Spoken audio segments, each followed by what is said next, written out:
नमस्कार मेरे प्यारे साथियों, मैं हरीश तिवारी आप सबका स्वागत करता हूं आपके बहुत ही प्यारे चैनल पे वर्ल्ड अफेयर्स के अंदर। साथियों, आज यहाँ पे 27 मई और शुरू करते हैं 27 मई के बहुत ही शानदार करंट अफेयर्स को। पहला क्वेश्चन दिया गया है कि भी हाल ही में यहाँ पे जो मोहाली का अंतरराष्ट्रीय हॉकी स्टेडियम है, इसका नाम बदल दिया गया है। किस पूर्व खिलाड़ी के नाम पर यहाँ पे रिनेम किया गया है, किस फॉर्मर इंडियन हॉकी प्लेयर के नाम पर? इसका सही आंसर मेरे साथियों देखिए बलबीर सिंह सीनियर के नाम पे। यस मेरे साथियों, देखिए बलबीर सिंह सीनियर का जो देहांत है वो पिछले वर्ष हो गया था और इनकी पहली जो डेथ एनिवर्सरी के उपलक्ष्य में इनका जो नामकरण है, इनके नामकरण के एक्चुअली नामकरण के ऊपर यहाँ पे मोहाली जो हॉकी स्टेडियम है इसका नाम बदल दिया गया है। तो मोहाली स्टेडियम है जो बच्चे हॉकी का, इसका नाम बदल दिया गया है Balbir Singh senior, Olympian Balbir Singh senior hockey stadium. और ये पहली एनिवर्सरी के उपलक्ष्य में ये काम किया गया, जो डेथ एनिवर्सरी उसके उपलक्ष्य में काम किया गया। देखिए, जब मैं बात करता हूं बलबीर सिंह सीनियर के बारे में, आपको बता दूं मेरे साथियों कि जब हॉकी की बात की जा रही तो हॉकी का स्वर्णिम युग रहा था। यहाँ पे देखिए स्वर्णिम इतिहास है भारत का कि लगातार 6 बार यहाँ पे ओलंपिक गोल्ड मेडल जीतने वाली टीम में से एक है हमारी भारतीय हॉकी टीम। देखिए भारतीय हॉकी टीम की जब मैं बात करता हूं मेरे साथियों, तो 8 बार उन्होंने देखिए यहाँ पे ओलंपिक के जो गोल्ड मेडल से जीते हैं, जिसमें से उन्होंने लगातार 6 बार जीते थे फ्रॉम 28 टू 56। यहाँ पे 56 की देखिए हम बात कर रहे हैं, फिर बीच में थोड़ा सा गैप हो गया था। देखो तो यहाँ पे 48 में, 1952 में और 1956 के जो Olympic gold medal winning team के देखिए यहाँ पे टीम मेंबर रहते हैं। और इनको क्यों याद किया जाता है? क्योंकि 52 में इन्होंने कारनामा किया था। देखिए हुआ क्या था कि यहाँ पे नीदरलैंड के विरुद्ध में मैच चल रहा था जिसमें इंडिया 6-1 से जीती थी। 6-1 से जीतने के हम जब बात करेंगे तो अकेले 5 गोल इन्हीं के द्वारा यहाँ पे दागे गए थे और बहुत ही शानदार जो प्रदर्शन इनके द्वारा किया गया था। तो देखिए बलबीर सिंह सीनियर के नाम पे इनका जो यहाँ पे हॉकी स्टेडियम में कर दिया गया। देखिए हम जब हॉकी की बात करते हैं मेरे साथियों, तो यहाँ पे एटीने ग्लिचेस अवार्ड है जो मिला है हॉकी की टीम को, इस साल का बहुत इंपॉर्टेंट है। 47 यहाँ पे हॉकी का जो फेडरेशन हुआ था, हॉकी फेडरेशन कांग्रेस हुई थी, उसमें इंडिया की हॉकी टीम को यहाँ पे एटीने ग्लिचेस अवार्ड मिला है। साथ ही साथ मैं बता दूं मेरे साथियों, नरेंद्र बत्रा जी को री इलेक्ट किया गया है ऐसे इंटरनेशनल हॉकी फेडरेशन के प्रेसिडेंट के रूप में फॉर द सेकंड टर्म। और साथ ही साथ में देखिए इंडिया के बहुत ही फेमस हॉकी प्लेयर भी हैं और यहाँ पे गोलकीपर भी है मेरे साथियों, जिनका नाम है श्रीजेश जी। इन्हें अपॉइंट किया गया है यहाँ पे एथलीट कमेटी मेंबर के अंदर। ये बहुत इंपॉर्टेंट पॉइंट्स हैं। और साथ ही साथ आपको पता होना चाहिए कि हॉकी के अंदर एक खिलाड़ी का नाम तो हमेशा पूछा जाता है मेरे साथी, जिनका नाम है यहाँ पे क्या? Yes, the major Dhyan Chand. देखिए मेजर ध्यानचंद की जब मैं बात करता हूं मेरे साथी, हॉकी के जादूगर कहे गए हैं और इन्हीं के जन्मदिन को भारत में मनाया जाता है राष्ट्रीय खेल दिवस के रूप में, जिनका जन्मदिन पड़ता है 29 अगस्त को। ये डेट मत भूल जाइए गलती से भी। चलिए नेक्स्ट क्वेश्चन पे चलते हैं। देखिए बता दो मेरे साथियों कि देखिए भारत में बहुत सारे नाम है जो अभी बदले गए हैं। जैसे for example Gwalior Chambal expressway का जो नाम है वो कर दिया गया। यहाँ पे देखिए अटल बिहारी वाजपेयी चंबल प्रोग्रेसवे। यहाँ पे देखिए बनारस स्टेशन का नाम बदला मेरे साथियों। हुबली रेलवे स्टेशन का भी नाम बदल दिया गया है। जो नौगढ़ रेलवे स्टेशन है इसे कर दिया यहाँ पे Siddharth Nagar railway station. Airport का नाम कर दिया, अयोध्या के अंदर जो एयरपोर्ट है ना, इसका नाम कर दिया गया देखिए मर्यादा पुरुषोत्तम श्रीराम एयरपोर्ट। और जो गोरेवाड़ा इंटरनेशनल जू है ये अभी बदला गया लेटेस्ट 3, जिसका नाम कर दिया गया यहाँ पे देखिए बाला साहब Thackeray Gorewada international zoological park, जो सबसे बड़े जूलॉजिकल पार्क में से है महाराष्ट्र के। ठीक है बच्चे, ये सारे के सारे लेटेस्ट नाम जो चेंज अभी हुए हैं। चलिए नेक्स्ट क्वेश्चन दिया गया है। क्वेश्चन ये है अभी हाल ही में इनमें से किस आईपीएल फ्रेंचाइजी के द्वारा कोविड राहत कार्यक्रम के लिए जो प्रोजेक्ट साह है वो लॉन्च किया गया है? तो प्रोजेक्ट साह लॉन्च किया गया देखिए यहाँ पे बच्चे किस राज्य किस टीम के द्वारा? तो ये है देखिए यहाँ पे पंजाब किंग्स के द्वारा। यस, तो पंजाब किंग ने देखिए अभी द कोलैबोरेशन ऑफ द यहाँ पे राउंड टेबल इंडिया, तो उनके साथ देखिए यहाँ पे कोलैबोरेट करके ये जो कार्यक्रम है चलाया है द प्रोजेक्ट शाह, और जिसके अंदर जो ऑक्सीजन के कंसंट्रेटर्स हैं दिए जाएंगे फॉर द यूज। मतलब मान के चलो कि अभी किसी कोविड पेशेंट को ऑक्सीजन की बहुत ज्यादा आवश्यकता है और यहाँ पे ऑक्सीजन कंसंट्रेटर की देखिए नीड तो होती है। अब ये इनकी सप्लाई देखिए बहुत कम हो चुकी है, तो ये ऑक्सीजन कंसंट्रेटर प्रोवाइड कराएंगे। जैसे ही वो पेशेंट सही हो जाएगा उनको वापस कर देगा, उसे सैनिटाइज किया जाएगा प्रॉपर्ली और फिर किसी नीडी पर्सन को ये दे दिया जाएगा। तो ये एक पहल की गई है यहाँ पर देखिए पंजाब किंग्स और यहाँ पे राउंड टेबल इंडिया के कोलैबोरेशन के साथ में। हम जब बात करते हैं तो देखिए इनके जो को फाउंडर हैं या को ओनर हैं उनका नाम है नेस वाडिया। तो नेस वाडिया के द्वारा ये जो इनिशिएटिव लिया गया है। वैसे बता दो मेरे साथियों कि आईपीएल को लेके एक बहुत ही इंपॉर्टेंट जो न्यूज है वो सामने आई है। अभी हुआ क्या था देखिए कि कोविड-19 की सेकेंड वेव के अंदर यहाँ पे पैंडेमिक जैसे बढ़ा तो बहुत सारे खिलाड़ी थे जो यहाँ पे आईपीएल के मैच को छोड़ के वापस अपने देश जा रहे थे। और साथ ही साथ में आईपीएल का जो बायो बबल था मेरे साथियों, उसमें भी देखिए सेंध लग गई थी। मतलब बहुत सारे जो खिलाड़ी थे वो कोविड पॉजिटिव आ गए थे, बहुत सारे कोचेस भी कोविड पॉजिटिव हो गए थे। तो आईपीएल ने क्या किया, इसे स्थगित कर दिया भारत के अंदर। तो अब यहाँ पे आईपीएल को दोबारा से रिलॉन्च किया जा रहा है, दोबारा से देखिए यहाँ पे खेले जाने वाले हैं, जहां से खत्म हुए तो वहीं से स्टार्ट किया जाएगा। लेकिन अब ये मैचेस इंडिया में नहीं होने वाले, ये सारे के सारे मैचेस होने वाले हैं यूएई के अंदर। शेड्यूल जारी कर दिया गया मेरे साथियों। तो यहाँ पे 19 सितंबर से जो मैचेस है दोबारा से स्टार्ट किए जाएंगे यूएई के अंदर। ठीक है, चलो तीसरा क्वेश्चन देखिए बहुत ही ज्यादा इंपॉर्टेंट है मेरे साथियों, वो ये है अभी सेंट्रल गवर्नमेंट के द्वारा रिसेंटली अप्रूव की गई है opening of the India's first consulate in Addu city of which country. ये जो अड्डू सिटी है ना, इसके अंदर देखिए भारत क्या करने वाला, देखिए मेरे साथियों कि पहला वाणिज्य दूतावास खोलने की मंजूरी मिल चुकी है भारत को। तो ये किस कंट्री में है? इसका सही आंसर है यहां पे मालदीव। देखिए ये क्वेश्चन तो बहुत इंपॉर्टेंट है, इसमें मैं थोड़ा सा टाइम लूंगा और यहां पे बताना चाहता हूं कि ऐसा क्यों किया गया। ये क्वेश्चन देखिए वास्तव में बहुत इंपॉर्टेंट है और यूपीएससी के अंदर जो इंटरनेशनल रिलेशंस का जो पार्ट पड़ता है उसमें आएगा ये बहुत अच्छा क्वेश्चन बनता है। देखो हम जब बात करेंगे यहाँ पे पूरा का पूरा एक देखिए हैंडल है मेरे पास में, और हिंदुस्तान टाइम्स का देखिए मैंने पूरी कटिंग ली हुई है, जिसमें कह रहे हैं कि यहाँ पे मीटिंग हुई है यूनियन कैबिनेट की, जिसको चेयर किया था प्राइम मिनिस्टर मोदी जी ने, और उन्होंने क्लियर कर दिया है for the proposal for the opening the first such consulate in Addu city. अब ये हम जो एडू सिटी की बात करते हैं, ये अड्डू सिटी है कहां पे? देखिए मेरे पास मैप तो नहीं, इसका मुझे बनाना पड़ेगा, कोई दिक्कत नहीं, मैं बना देता हूं 2 मिनट के अंदर। देखिए हम जब बात करते हैं देखिए भारत के बारे में, देखो बच्चे, तो ये हमारे इंडिया का मैंने नीचे वाला हिस्सा लिया। आप देख पाएंगे कि यहाँ पे देखिए आइलैंड्स पड़ते हैं जिन्हें बोलते हैं लक्षद्वीप। लक्षद्वीप के नीचे देखिए यहाँ पे मिनिकॉय है, और यहीं पे देखिए कंट्री पड़ती है कौन से पे? मालदीव। ये है मालदीव। यहां पे देखिए 2 लाइंस पास करने वाली है, वैसे ये लाइंस है नहीं, इमेजिनरी है। यहां पर है 8 डिग्री चैनल और यहां पे कैसा बच्चे थे 9 डिग्री चैनल है। तो मालदीव के बिल्कुल नीचे देखो यहां पे एकदम यहां पे सिटी पड़ती है जिसे बोलते हैं एडू सिटी। एक्चुअली बताओ मैं बच्चे, यहाँ पे जो अडू सिटी है ना, ये सबसे लास्ट में है मालदीव के। तो यहाँ पे जो कंट्री पड़ रही है बच्चे, इसका नाम है देखिए यहाँ पे मालदीव। और मालदीव की जब बात करते हैं तो यहाँ पे देखिए इसकी कैपिटल पड़ती है जिसका नाम है माले। ठीक है, ये बेसिक पॉइंट मैंने बता दिया। आई थिंक इंडिया का मैप अच्छा बना हो तो प्लीज कमेंट जरूर कीजिएगा। ठीक है, चलो अब देखो जब बात करेंगे तो यहीं पे देखिए श्रीलंका भी है, ये श्रीलंका भी है। तो इसी को कहीं ना कहीं काउंटर पार्ट करने के लिए ये जो लोकेशन है बहुत ज्यादा इंपॉर्टेंट होने वाली है। अब क्यों होने वाली है, कैसे होने वाली है, इसको मैं सारा का सारा बताता हूं डिटेल से। देखो तो ये है देखिए एडो सिटी, जो देख पाएंगे पड़ता है मालदीव के अंदर। अच्छा आपको बताओ बच्चे, इसका जो शेप है ना वो हार्ट लाइक है, मतलब इसका जो आकार बना है एक्चुअल दिल के जैसा है। तो यदि आपसे एग्जामिनेशन में कभी क्वेश्चन पूछ लिया जाए कि ये बता दीजिए जैसे कि वो कौन सी सिटी है जिसका आकार दिल जैसा है, या कौन सा आइलैंड है मालदीव के अंदर, तो यहाँ पे एडू आइलैंड है। ठीक है, चलो अब देखिए हम जब बात करते हैं तो चाइना की बहुत ही फेमस पॉलिसी है जिसका नाम है China string of pulse policy. इसमें क्या रहा है कि वो इंडियन ओशन के अंदर बहुत सारी लोकेशंस को दे रहा है और इंडिया को कहने के ट्रैप करने की कोशिश कर रहा है। देखिए इंडिया के आसपास जो बहुत सारी कंट्रीज हैं, चाइना बहुत क्लियर है भैया, उसके पास बहुत पैसा है, बहुत पैसा है। वो देखो यहाँ पे दबा रहा है, फाइनेंशियली देखिए बर्डन कर रहा है कंट्रीज के ऊपर। उसकी सिंपल सी पॉलिसीज है कि भाई आप देते जाओ, इन्हें यहाँ पे पहले खिलाओ, जब ये पैसा दे नहीं पाएंगे इन पे कब्जा कर लो। ऐसा हो भी रहा है। और एक देश है भारत का पड़ोसी देश है, वो तो जाने वाला है, सही बता रहा हूं मैं। देखो तो यहाँ पे जैसे फॉर एग्जांपल कि बहुत सारे देखिए स्ट्रैटेजिक पॉइंट्स उन्होंने देखे हुए हैं जहां पे चाइना ने अपने पोर्ट्स को डेवलप किया है। और यहाँ पे सबसे इंपॉर्टेंट देखिए श्रीलंका के अंदर यहाँ पे हम्बनतोता पोर्ट। देखिए तो जो हम्बनतोता पोर्ट है ये बहुत इंपॉर्टेंट है, और इसे ही काउंटर पार्ट करने के लिए यहाँ पे मालदीव के अंदर इंडिया का यहाँ पे देखिए फोकस होना बहुत ज्यादा जरूरी है। बता दो मेरे साथियों कि देखिए भारत को यहाँ पे घेरने की कोशिश की जा रही है चाइना के द्वारा। और यहाँ पे जब बात करते हैं देखिए यहाँ पे पाकिस्तान में जैसे ग्वादर है, हम जब बात करते हैं देखिए यहाँ पे म्यांमार के अंदर भी है, बांग्लादेश की चिटगांव के अंदर उन्होंने पोर्ट डेवलप किए हैं।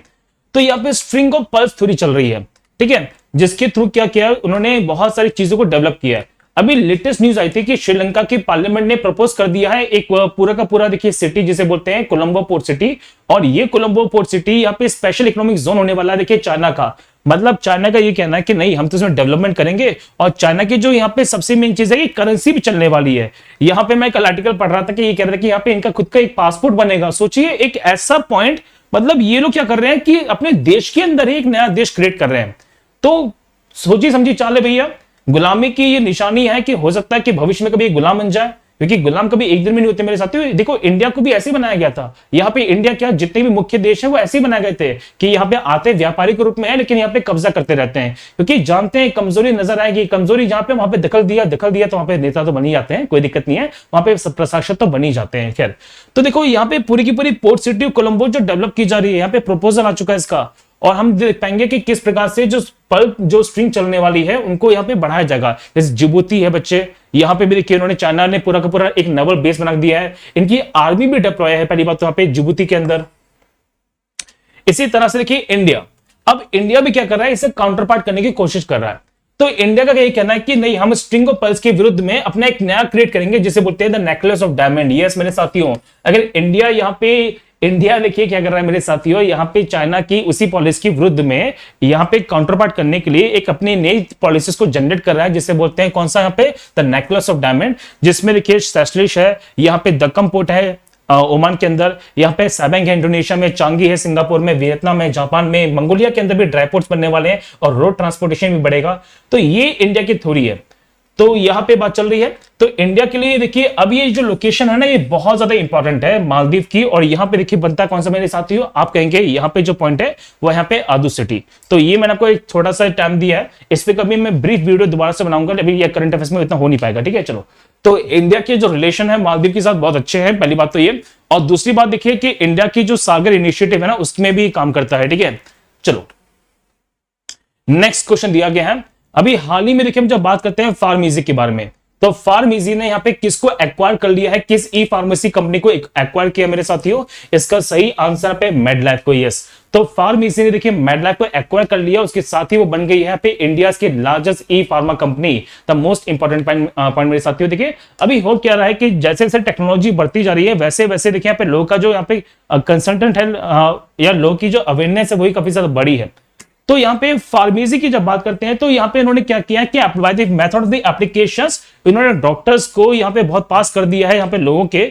और यहाँ पे हम जब बात करते हैं देखिए उन्होंने इकोनॉमिकली और यहाँ पे इलेक्ट्रॉनिकली, यहाँ पे देखिए आप कह सकते हैं कि इकोनॉमिकली यहाँ पे लोगों को देखिए स्टेबल कर दिया है, वो बड़ी आसानी से by the method of the application India के बेस्ट डॉक्टर से कंसल्ट कर सकते हैं, और साथ ही साथ में जो दवाइयां जेनरिक दवाइयां हैं इन्हें भी प्राप्त कर सकते हैं। तो बहुत अच्छा इनिशिएटिव है जो लिया जा रहा है इन कंपनी के माध्यम से।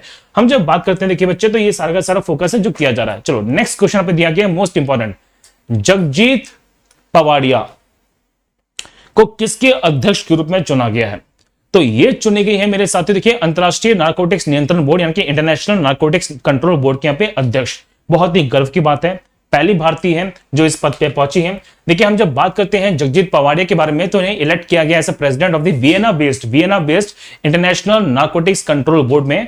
और हम जब बात करते हैं मेरे साथियों तो देखिए पहले यहाँ पे फॉर्मर देखिए यहाँ पे बच्चे कौन थे, यहाँ पे कमिश्नर थी, नारकोटिक्स कमिश्नर ऑफ इंडिया थी, और इससे पहले देखिए आईआरएस अफसर थी यहाँ पे, इंडियन रेवेन्यू सर्विसेज में कस्टम्स की अधिकारी थी। और हम जब बात करें मेरे साथियों ये पहली इंडियन है जो इस पोस्ट पे पहुंचने वाली है, दूसरी महिला भी है। तो यहाँ पे इंटरनेशनल नारकोटिक्स कंट्रोल बोर्ड के बारे में दिया गया है, इसका मुख्यालय कहां देखिए वियना ऑस्ट्रिया में है, ये बेसिक बात आपको बतानी चाहिए।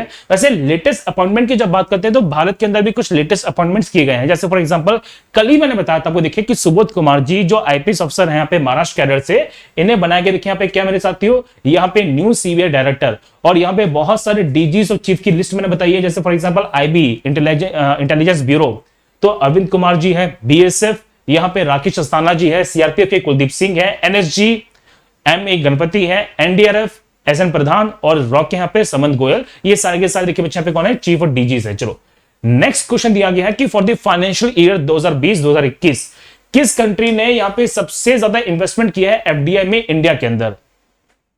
तो किस कंट्री का जो फॉरेन डायरेक्ट इन्वेस्टमेंट है वो सबसे ज्यादा है, तो इसमें कंट्री जो बाजी मार गई वो यहाँ पे सिंगापुर। ये मेरे साथ देखिए सिंगापुर की बात की जा रही है, तो सिंगापुर का जो यहाँ पे कंट्रीब्यूशन है एफडीआई में वो सबसे ज्यादा माना गया है। आपको बता दूं मेरे साथियों कि हम जब बात करते हैं for the financial year 2020-2021 India ने रिसीव की है लगभग 81.72 बिलियन डॉलर्स की जो एफडीआई, जो पिछली साल की एफडीआई से लगभग यहाँ पे 10% के आसपास यहाँ पे ज्यादा मानी गई है। तो यहाँ पे सबसे ज्यादा इन्वेस्टमेंट किया है सिंगापुर ने, लगभग 29% शेयर है जो सिंगापुर के पास में है। देन यहाँ पे यूएस है 23% के आसपास, and the last not the least यहाँ पे देखिए मॉरिशस है जो थर्ड नंबर पे आता है यहाँ पे 9% के आसपास मेरे साथियों। हम जब बात करते हैं देखिए यहाँ पे एफडीआई के बारे में, तो कहां पे काफी ज्यादा मात्रा में जो लोगों ने यहाँ पे देखिए भरोसा दिया है इंडिया पर, और इंडिया ने भी कहीं ना कहीं देखिए यहाँ पे चीजें बढ़ाई हैं लोगों के लिए भी, बाहर के लोगों के लिए। ईज ऑफ डूइंग बिजनेस के अंदर भी इंडिया पहले से बेहतर करने की कोशिश कर रहा है, और बहुत सारी पॉलिसीज है जो इंडिया ने बदलने की कोशिश की है। तो कुछ सही बात है मेरे साथियों, जब तक इन्वेस्टमेंट नहीं होगा तो यहाँ पे नौकरी की तलाश, यहाँ पे नौकरी कैसे बनने वाली है, और टेक्नोलॉजी के लिए हमें थोड़ा बहुत तो देखिए यहाँ पे अंतर करना ही पड़ेगा इन सबको लेके। चलो तो यहाँ पे केजरीवाल जी का ये कहना था कि सिंगापुर से देखिए नया कोरोना का जो स्ट्रेन है वो सामने आ सकता है, लेकिन बता दो मेरे साथियों कि यहाँ पे सिंगापुर ने कुछ अलग ही बात कही थी। उनका कहते हैं कि इंडियन स्ट्रेन है जो अपना रूप बदल रहा है। तो इनका ये ट्वीट था जो मुझे सामने यहाँ पे आ गया था। सिंगापुर सिटी देखिए कैपिटल है, ये मोस्ट इंपॉर्टेंट है मेरे साथियों। हम जब बात करते हैं सिंगापुर के बारे में, देखिए सिंगापुर एक छोटा सा आर्किपेलागो है, बहुत कम एरिया इसका, मतलब आपको बता दूं कि भारत के बहुत ही छोटे छोटे राज्यों से भी छोटा है, सत्य बता रहा हूं आपको, लेकिन तरक्की के मामले में बहुत आगे चला गया है। तो सिंगापुर देखिए मलेशिया के नीचे है, इंडोनेशिया के ऊपर है, तो मलेशिया इंडोनेशिया के बीच में यहाँ पे छोटा सा आर्किपेलागो है सिंगापुर, और जो सिटी के रूप में फेमस है, और विश्व के देखिए सबसे विकसित शहरों में से एक यहाँ पे सिंगापुर। पर कैपिटा के इनकम के मामले में मैं IMF की लिस्ट पढ़ रहा था, तो शायद यहाँ पे 7वें 8वें नंबर पे आता है यहाँ पे सिंगापुर। मुझे एक्चुअल नहीं पता है, लेकिन मैं उससे कंफर्म करके बता दूंगा आपको। मेरे ख्याल से 7वें या 8वें नंबर पर है, ठीक है। चलिए चलिए मेरे साथियों, नेक्स्ट क्वेश्चन पूछा गया यहाँ पे देखिए कि रिसेंटली किसे मिला है यहाँ पे DTB नेशनल अवार्ड 2021। तो ये DTB नेशनल अवार्ड 2021 दिया गया पे देखिए ब्रीथ यहाँ पे अप्लाइड साइंस को। इन्होंने क्या किया है, इन्होंने देखिए कार्बन टेक्नोलॉजी को बढ़ाने के लिए, सॉरी जो यहाँ पे देखिए कार्बन का एमिशन हो रहा है, तो कार्बन के एमिशन को कम करने के लिए और साथ ही साथ में रिसाइकलिंग कार्बन टेक्नोलॉजी को बढ़ाने के लिए ये स्टार्टअप है मेरे साथियों। और इन्हीं ने जीता है इस साल का TDB नेशनल अवार्ड 2021। कहां पे बच्चे, Jawaharlal Nehru centre for advancement scientific research में इन्होंने ये जो प्राइज है वो जीता है। तो इन्होंने क्या किया है, इन्होंने कार्बन को, जो कार्बन डाइऑक्साइड निकलती है ना, उसे कन्वर्ट कर दिया है मिथेनॉल में और बहुत सारे केमिकल्स में, जिसको हम यूज कर सकते हैं, फर्दर यूज कर सकते हैं। और इसी टेक्नोलॉजी के डेवलपमेंट के लिए इन्हें ये पुरस्कार दिया गया है। आपसे क्वेश्चन पूछ सकते हैं बच्चे, स्टार्टअप है, ये मोस्ट इंपॉर्टेंट है, department of science and technology के द्वारा इसे इनिशिएट किया जाता है, जिसकी स्थापना मई 1971 में हुई थी। चलिए नेक्स्ट क्वेश्चन दिया गया यहाँ पे देखिए कि किस राज्य में अफ्रीका वॉयलेट पौधे की जो नई प्रजाति है वो देखने को मिली है। तो ये मिली है कहां पे, देखिए मिजोरम के अंदर। यस मेरे साथियों, तो मिजोरम के अंदर देखिए यहाँ पे 3 लोकेशंस हैं जहां पे ये बॉर्डर शेयर करता है म्यांमार के साथ में। यहाँ पे अराकान युमा देखिए पर्वतमाला पड़ती है। यस मेरे साथियों, अराकान युमा पर्वतमाला पड़ती है। और वहीं पर देखिए यहाँ पे जो मिजो हिल्स है, तो मिजो हिल्स के पास में यहाँ पे ये ऐसे जो फ्लावर्स पाए गए हैं जो बेसिकली अफ्रीकन मूल के हैं, और ये अफ्रीकन फ्लावर्स हैं जो फर्स्ट टाइम देखिए इंडिया के अंदर पे खोजे गए हैं। इनका जो नामकरण है ना बच्चे, ये बहुत ही फेमस यहाँ पे बोटेनिस्ट हैं जिनका नाम है विक्की एन फंक। तो विक्की एन फंक के नाम पर इनका नामकरण किया गया है। और मैं बता दूं मेरे साथियों एग्जामिनेशन के अंदर कि यहाँ पे मानसून आते आते इनका जो कलर है वो चेंज हो जाता है, बहुत ही सुंदर फूलों में से ये लगते हैं। अभी खोज की जा रही है कि सर किस तरह से अफ्रीकन जो फ्लावर्स है वो मिजोरम में पाए जा रहे हैं, क्या वहां पे क्लाइमेटिक कंडीशंस बराबर हो सकती हैं, क्या इस तरह से और भी चीजें हैं जो डेवलप की जा सकती हैं। तो ये बहुत अच्छा इनिशिएटिव लिया जा सकता है राज्य सरकार के द्वारा। और ये संकेत भी है, ये संकेत भी है कि पृथ्वी पर ऐसे बहुत सारे स्थान हैं जहां पे हम चीजों को उगा सकते हैं, यहाँ पे चीजों को डेवलप कर सकते हैं। जैसे फॉर एग्जांपल मेरे साथियों पे केरल की बात करते हैं। देखिए केरल जो फेमस है रबड़ के उत्पादन के लिए, रबड़ का जो पौधा है भारत में मिलता नहीं था। ये तो देखिए इंडोनेशिया के जो घने जंगल थे वहां पे मिलता था मेरे साथियों। लेकिन ब्रिटिशर्स ने ये देखा था कि यहाँ पे किस प्रकार से जो क्लाइमेटिक कंडीशंस है वो इक्वल हो सकती हैं, और उन्होंने ट्राई किया, और देखिए भारत यहाँ पे रबड़ के उत्पादन में आगे चला गया। तो ये बेसिक चीजें हैं कि ये अच्छा इंडिकेशन है कि हाँ यहाँ पे भी कुछ क्लाइमेटिक कंडीशन ऐसी हो सकती है।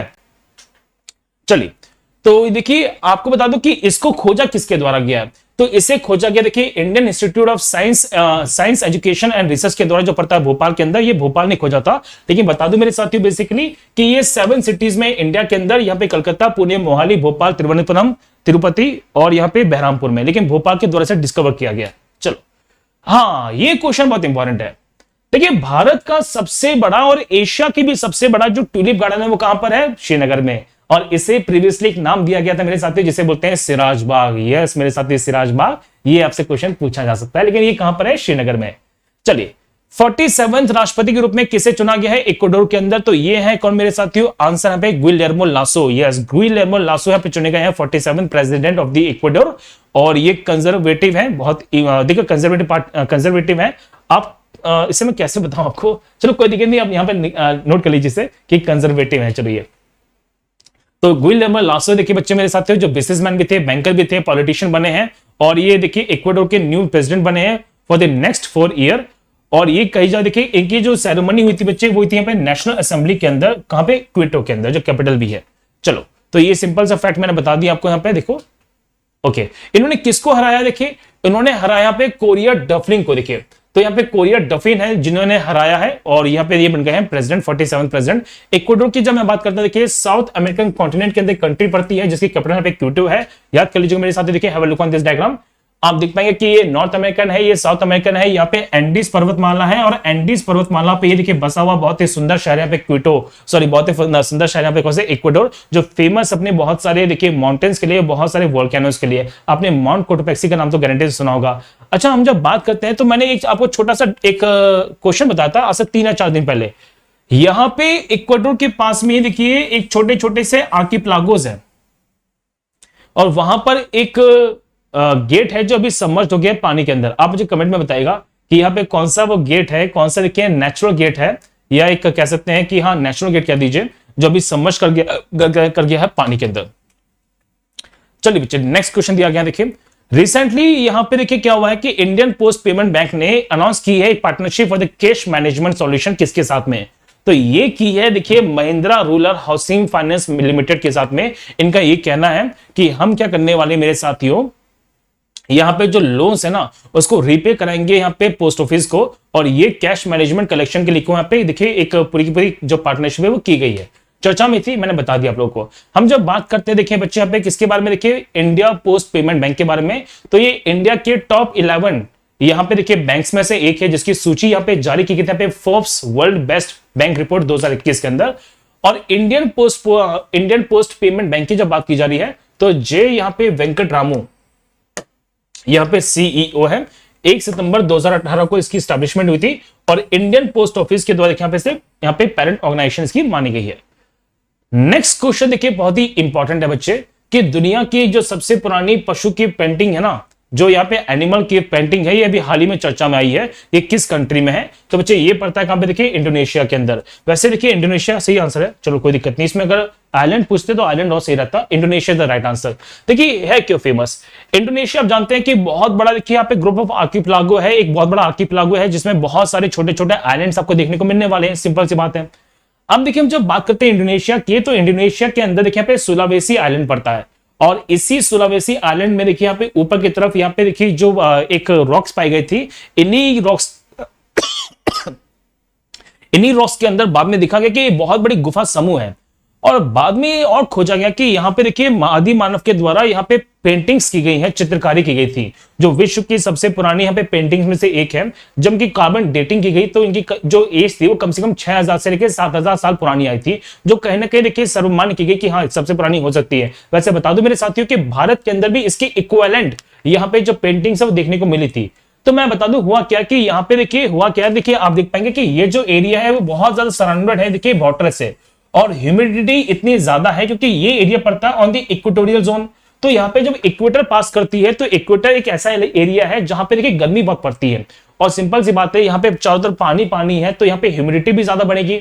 तो यहाँ पे मॉइस्चर के ज्यादा बढ़ जाने से उसकी ऊपर पपड़ी जमना शुरू हो गई है और ये पेंटिंग्स लगातार खत्म होती जा रही हैं। तो यहाँ पे कंजर्वेशन करने के लिए बहुत सारे प्रयास है जो किए जा रहे हैं, क्योंकि ये विश्व धरोहर सूचियों में से एक हो सकती है मेरे साथियों, क्योंकि ये मानव के द्वारा बनाई गई सबसे पुरानी पेंटिंग्स में से एक है।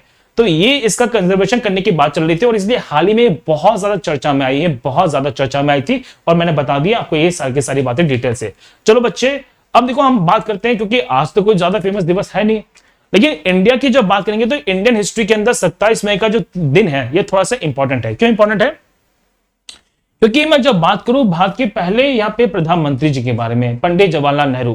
देखिए कहीं ना कहीं भारत पाकिस्तान चला एक साथ है, लेकिन उस समय नेतृत्वकर्ता की हम जब बात करते हैं तो मैं आपकी मिसाल देना चाहूंगा कि उनके एक पॉजिटिव नेतृत्वकर्ता हमें भारत को मिला है, और जिस कारण से भारत आज देखिए कई देशों की कंपैरिजन में बहुत आगे भी है, क्योंकि हमने परेशानियां दोनों ने बराबर झेली थी, चाहे वो पाकिस्तान हो चाहे भारत हो, परेशानियां दोनों ने झेली है।